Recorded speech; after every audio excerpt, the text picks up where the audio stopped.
Maka timbullah kelaparan di negeri itu.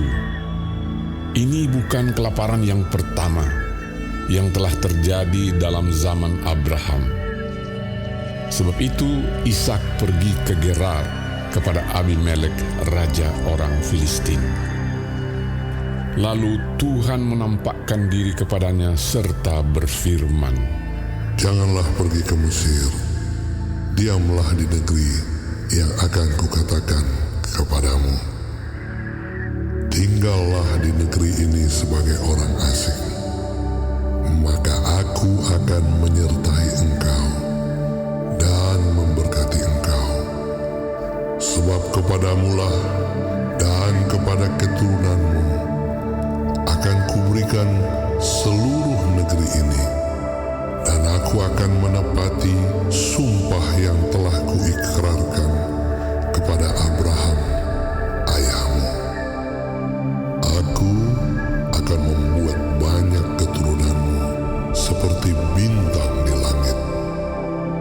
Aku akan memberikan kepada keturunanmu seluruh negeri ini, dan oleh keturunanmu semua bangsa di bumi akan mendapat berkat, karena Abraham telah mendengarkan firman-Ku dan memelihara kewajibannya kepadaku, yaitu segala perintah, ketetapan, dan hukum-Ku."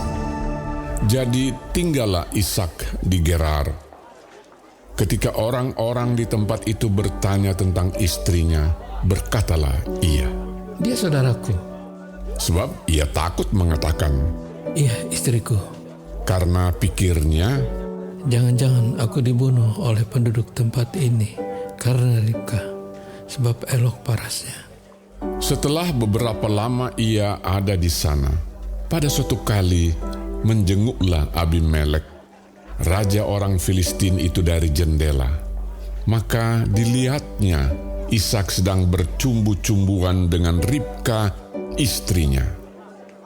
Lalu Abimelek memanggil Ishak dan berkata, "Sesungguhnya dia istrimu. Masakan engkau berkata, dia saudaraku?" Jawab Ishak kepadanya, Karena pikirku, jangan-jangan aku mati karena dia. tetapi Abimelek berkata, "Apakah juga yang telah kau perbuat ini terhadap kami? Mudah sekali terjadi. Salah seorang dari bangsa ini tidur dengan istrimu, sehingga dengan demikian engkau mendatangkan kesalahan atas kami." Lalu Abimelek memberi perintah kepada seluruh bangsa itu, "Siapa yang mengganggu orang ini atau istrinya, pastilah ia akan dihukum mati." Maka menaburlah Ishak di tanah itu, dan dalam tahun itu juga ia mendapat hasil 100 kali lipat, sebab ia diberkati Tuhan. Dan orang itu menjadi kaya, bahkan kian lama kian kaya, sehingga ia menjadi sangat kaya. Ia mempunyai kumpulan kambing, domba, dan lembu sapi, serta banyak anak buah, sehingga orang Filistin itu cemburu kepadanya.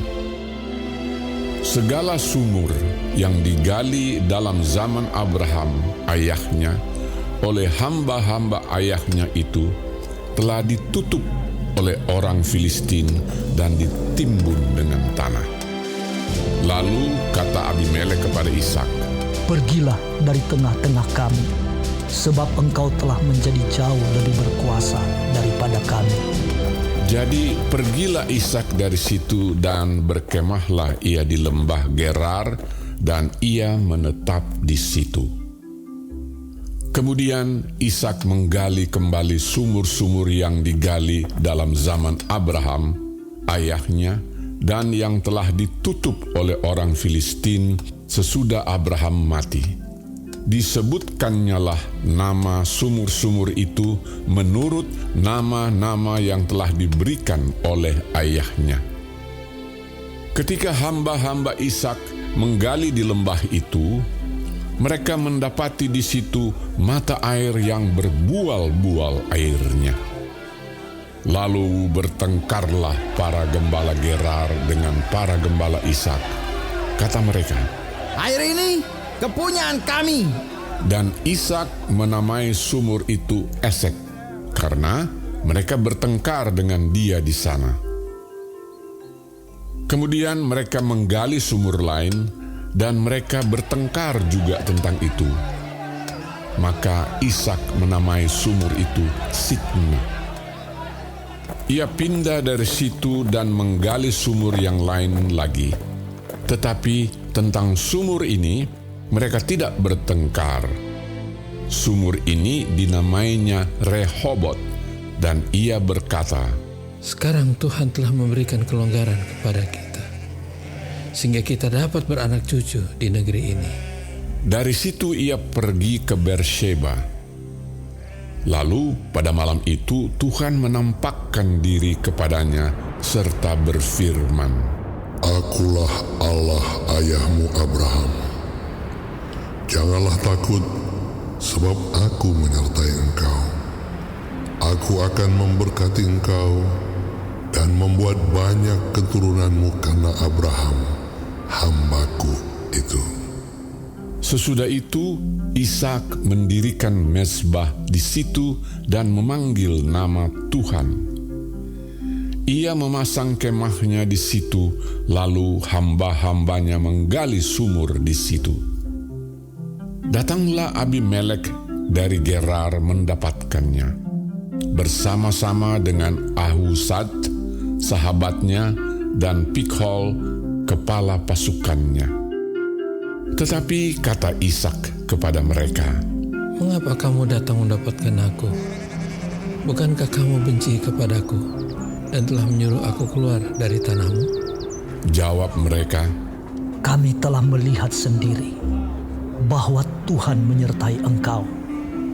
Sebab itu kami berkata, baiklah, kita mengadakan sumpah setia antara kami dan engkau.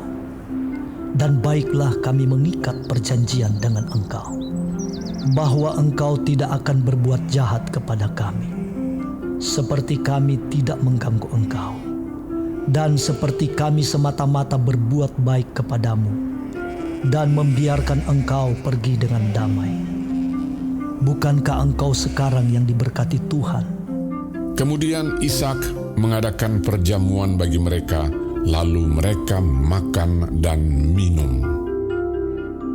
Keesokan harinya, pagi-pagi bersumpah-sumpahanlah mereka. Kemudian Ishak melepas mereka, dan mereka meninggalkan dia dengan damai. Pada hari itu, datanglah hamba-hamba Ishak memberitahukan kepadanya tentang sumur yang telah digali mereka, serta berkata kepadanya, Kami telah mendapat air. Lalu dinamainyalah sumur itu Sheba. Sebab itu nama kota itu adalah Beersheba sampai sekarang.